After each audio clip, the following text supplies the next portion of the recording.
क्या माता सुभद्रा आज भी जीवित है?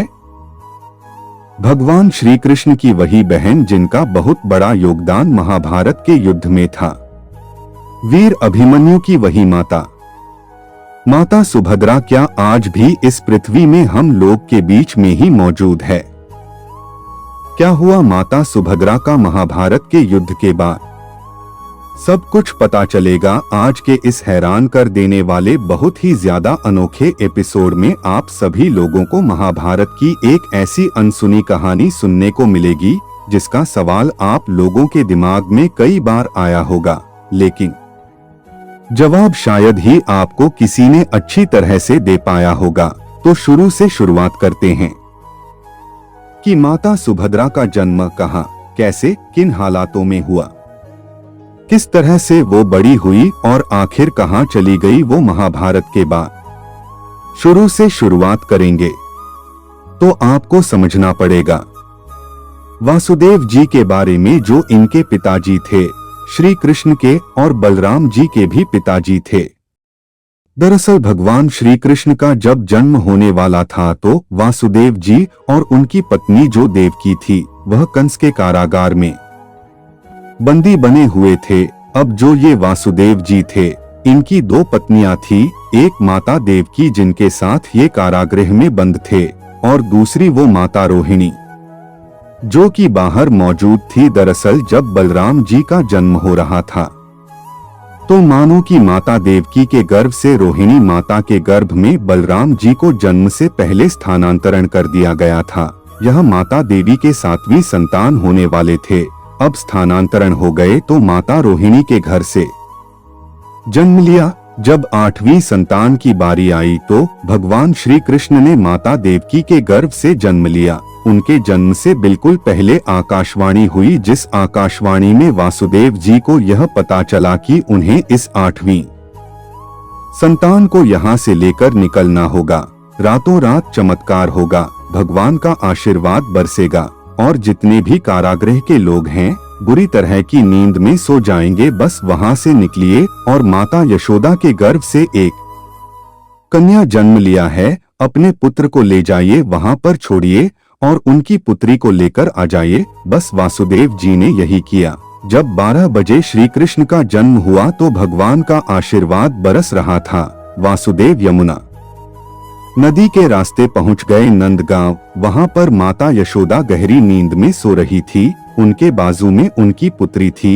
उन्होंने उनकी पुत्री को उठाया, अपने पुत्र यानी कि श्री कृष्ण को वहां पर रखा और उनकी पुत्री को वहां पर ले आए। यशोदा माता के पति नंद बाबा और वासुदेव जी बहुत अच्छे मित्र थे और ये जो कुछ भी वासुदेव जी ने किया था इस बारे में नंद बाबा को बहुत अच्छे से जानकारी थी, बात हुई थी। उसके बाद ले जाया गया तो कंस ने देखा कि आकाशवाणी तो हुई थी कि कोई 8वीं संतान जो पुत्र होगा वो मेरा वध करेगा, ये तो पुत्री है। लेकिन कंस विपत्ति नहीं लेना चाहता था तो कंस ने उस पुत्री को उठाकर पटकने ही वाला था, जो पुत्री थी यशोदा माता की। ये समझ के वो देवकी की पुत्री है, पटकने वाला था कि वो आसमान में उड़ चली और योग माया का रूप धर ली और उन्होंने डराते हुए कंस को कहा कि कंस तो और तेरी तलवार मुझे तो क्या मेरी परछाई को भी नहीं छू सकते, तू मुझे क्या मार पाएगा, तुझे मरने वाला तो जन्म ले चुका है और सुरक्षित है, अब तो तू कुछ नहीं कर पाएगा। यह कहकर वह आसमान में ही अदृश्य हो गई। अब बहुत सारे लोग सोचते हैं कि वही सुभद्रा थी, पर ऐसा नहीं है, वो सुभद्रा नहीं थी, वह योग माया थी जो कि जन्म के बाद अपना इस तरह का चमत्कार दिखाकर आसमान में ही अदृश्य हो गई।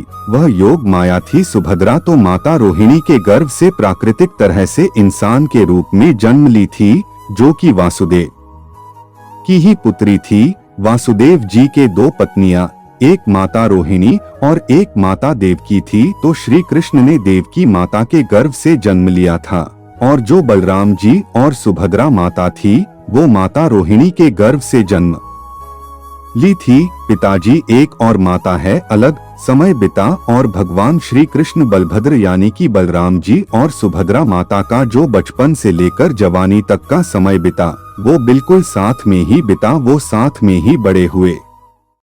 भगवान श्री कृष्ण ने बड़े बड़े चमत्कार दिखाए अपने बचपन में। अब जमाना बढ़ गया, माता सुभद्रा के विवाह की बात होती तो बलराम जी जो कि उनके बड़े भाई थे, उन्होंने फैसला लिया कि माता सुभद्रा यानी उनके छोटी बहन का विवाह दुर्योधन से होगा। जी हाँ, कौरवों का वही सबसे बड़ा भाई जो सबसे बड़ा दुराचारी था। जी हाँ, बलराम जी चाहते थे कि सुभद्रा माता का विवाह दुर्योधन से हो, क्योंकि उस समय अर्जुन जी वनवास में होते हैं।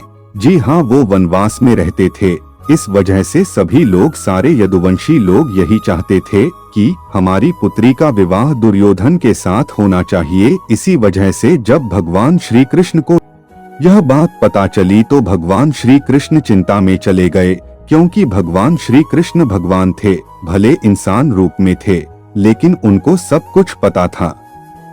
वो त्रिकाल थे, वो त्रिकालदर्शी थे, वो सब कुछ देख सकते थे, सबको जानते थे। इसलिए वो कदापि नहीं चाहते थे कि उनकी बहन का विवाह दुर्योधन से हो, क्योंकि उनको पता था कि दुर्योधन आगे चलकर कितना बड़ा पापी बनेगा। इसीलिए उन्होंने अपनी बहन सुभद्रा से कहा कि तुम अर्जुन को लेकर भाग जाओ। तो जब बलराम जी और यदुवंशी के लोगों को पता चली तो काफी ज्यादा क्रोधित हो गए कि अर्जुन कौन है, हमारी पुत्री को कैसे लेकर भाग रहा है। सभी लोग क्रोध में आकर अर्जुन का पीछा करने लगे और आखिरकार अर्जुन के रथ को पकड़ ही लिया। यदुवंशी लोगों ने, अब यहाँ पर युद्ध होने की बात आ गई, लेकिन भगवान श्री कृष्ण सामने आए और बात हुई माता सुभद्रा से कि क्या हुआ। तब माता सुभद्रा ने बोली कि मैं ही अर्जुन से विवाह करना चाहती हूँ, अर्जुन मुझे लेकर नहीं भाग रहे। बस इस बात से सभी लोग प्रत्ययित हो गए, जितने भी यदुवंशी लोग थे प्रत्ययित हो गए, बलराम जी भी प्रत्ययित हुए और फिर दोनों का विवाह धूमधाम से द्वारका नगरी में किया गया। द्वारका में विवाह होने के बाद उनको वहां से विदाई दी गई। विदाई देकर वह सीधे पहुंचे इंद्रप्रस्थ। इंद्रप्रस्थ में पहले से द्रौपदी मौजूद थी, जो कि पांचों पांडवों की पत्नी थी। जब द्रौपदी का इनसे विवाह हुआ था तो सभी लोगों ने द्रौपदी को वचन यह दिया था कि तुम्हारे रहते हुए कोई और रानी हम इस महल में लेकर नहीं आएंगे, लेकिन अर्जुन जी लेकर आए और द्रौपदी काफी ज्यादा क्रोधित हो गई, दुख में चली गई, रोने लगी। लेकिन माता सुभद्रा श्री कृष्ण की ही बहन थी, मधुर वाणी उन्हें अपने भाई से ही प्राप्त हुई थी। उन्होंने अपनी मधुर वाणी से द्रौपदी माता को मना लिया और दोनों बहुत ही प्रेम के साथ एक महल में रहने लगी। समय और बिता, महाभारत का समय आया, सुभद्रा माता गर्भवती हुई, अभिमन्यु जी उनके गर्भ में आए और लोगों को पता है कि किस तरह से अर्जुन माता सुभद्रा को चक्रव्यूह भेदने के बारे में पूरा बता रहे थे। तो माता सुभद्रा सुन रही थी और फिर उनकी नींद लग गई थी, इसलिए अभिमन्यु जी जो गर्भ में थे पूरी बात सुन रहे थे, लेकिन तोड़कर बाहर कैसे निकलना है वो ये सुन नहीं पाए। और आप लोगों को आगे की घटना पता है। अब महाभारत का युद्ध तो खत्म हो गया और पूरी द्वारिका नगरी डूब जाएगी, पूरा यदुवंश खत्म हो जाएगा। ऐसा गांधारी ने श्री कृष्ण को श्राप दिया था और बिल्कुल वही हुआ, बिल्कुल वही हुआ। महाभारत के कुछ बाद, मतलब काफी सालों बाद, जब राजा परीक्षित बड़े हो गए, राजगद्दी उनको मिल गई, तब युधिष्ठिर जी और उनके सारे भाई, जिनमें अर्जुन जी भी शामिल थे, उन्होंने यह निर्णय लिया कि हम स्वर्ग की तरफ प्रस्थान करेंगे और अपना देह त्याग देंगे, मोहमाया को त्याग कर स्वर्ग की तरफ चले जाएंगे। इसमें द्रौपदी जी भी उनके साथ में शामिल हुए। अब माता सुभद्रा और उनकी बहू उत्तरा, उनका क्या, वो स्वर्ग लोक की तरफ प्रस्थान नहीं की, क्योंकि यहाँ पर स्वर्ग लोक की तरफ द्रौपदी पांडवों के साथ प्रस्थान कर रही थी।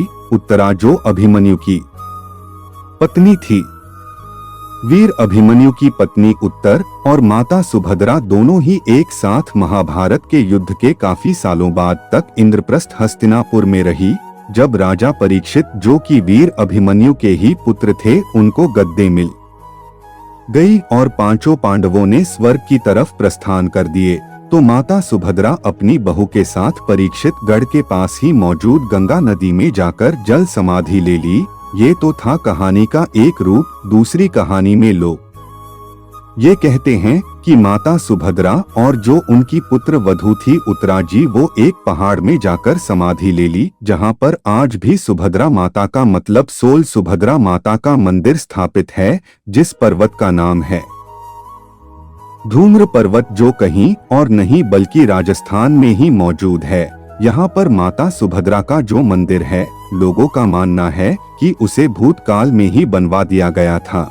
ये बहुत ही प्राचीन मंदिर है और यहाँ पर सभी लोगों की वो सारी मनोकामनाएं पूर्ण होती है जो जीवन भर से अपने साथ लेकर चल रहे होते हैं, क्योंकि माता सुभद्रा जो भगवान श्री कृष्ण की साक्षात कृष्ण जी की बहन थी, वो यहीं पर समाधि ली थी। आज भी उस मिट्टी के कण-कण में माता सुभद्रा का आशीर्वाद छाया हुआ है। दोस्तों, उम्मीद है कि जब कभी भी आपको मौका मिलेगा आप इस पवित्र मंदिर में जरूर जाएं। उम्मीद है माता सुभद्रा की यह कहानी आपको पसंद आएगी। अगर वीडियो अच्छा लगे तो वीडियो को लाइक करें, चैनल को सब्सक्राइब करें और शेयर करना न भूलें। धन्यवाद।